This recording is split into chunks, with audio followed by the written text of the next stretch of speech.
Hi everybody, welcome my channel. இன்றைக்கி நாம் பண்ண போகிறது என்னென்னு பார்த்தீங்கன்னா கேரட் சப்பாத்தி. இந்த கேரட் சப்பாத்திக்கு என்னென்ன தேவையான இன்க்ரீடியன்ட்ஸு நம்ம இப்போ பார்ப்போம். கேரட் எடுத்துட்டுருக்கேன். இது கூட மிளகாத்தூள், மஞ்சள் பொடி, உப்பு, கரம் மசாலா தூள், ஜீரா பவுடர். இதுக்கு கொஞ்சம் கொத்தமல்லி நம்ம எடுத்துக்கணும். கோதுமை மாவு, கொஞ்சம் நெய். இப்போ நம்ம கேரட்டை தோல் சீவி குக்கரில் ஒரு 3 விசில் வச்சு நம்ம எடுத்துக்கலாம். அதுக்கப்புறம் எப்படி பண்ணுறது நம்ம பார்ப்போம். கேரட்டை தோல் சீவி சின்ன சின்னதாக கட் பண்ணி குக்கரில் நான் 3 விசில் வைக்க போகிறேன்.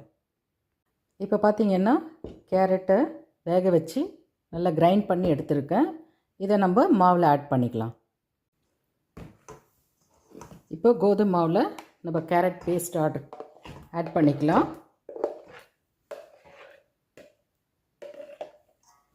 இது கூட கொத்தமல்லி சேர்த்துக்கலாம்.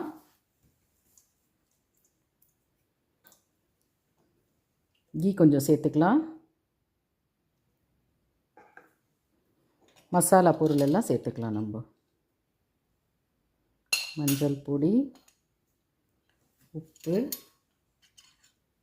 கரம் மசாலா பொடி, மஞ்சள் பொடி, சீரகப்பொடி. இப்போ மாவை நல்லா மிக்ஸ் பண்ணிக்கலாம். சப்பாத்தி மாவு மாதிரி பிசைஞ்சு எடுத்துக்க வேண்டியது தான். மாவு பிசைஞ்சாச்சிங்க, நல்லா சாஃப்டாக இருக்குது. இது ஒரு 10 மினிட்ஸ் ஊறட்டும்.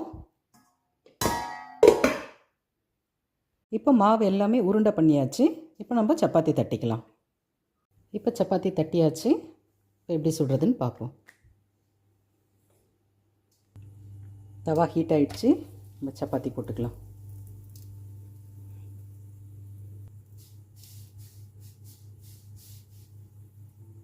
இப்போ திருப்பி போட்டுக்கலாம்.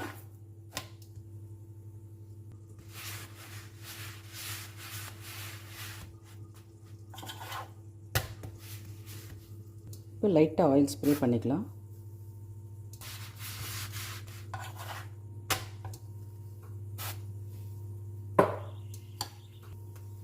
சப்பாத்தி இப்போ 2 பக்கமும் நல்லா குக் ஆகிடுச்சு. பார்க்கவே எவ்வளோ அழகாக இருக்குது பாருங்கள். சப்பாத்தி ரெடி ஆகிடுச்சு. நம்ம சப்பாத்தி எடுத்துருவோம். இது ரொம்ப ஹெல்த்தியானது, ரொம்ப சுவையானது, ரொம்ப நல்லாயிருக்கும். இதுக்கு கர்டு, தக்காளி சட்னி, கூட 2-3 குக்கும்பர், கூட ஆனியன் வச்சுட்டு சாப்பிட்டா ரொம்ப அருமையாக இருக்கும்.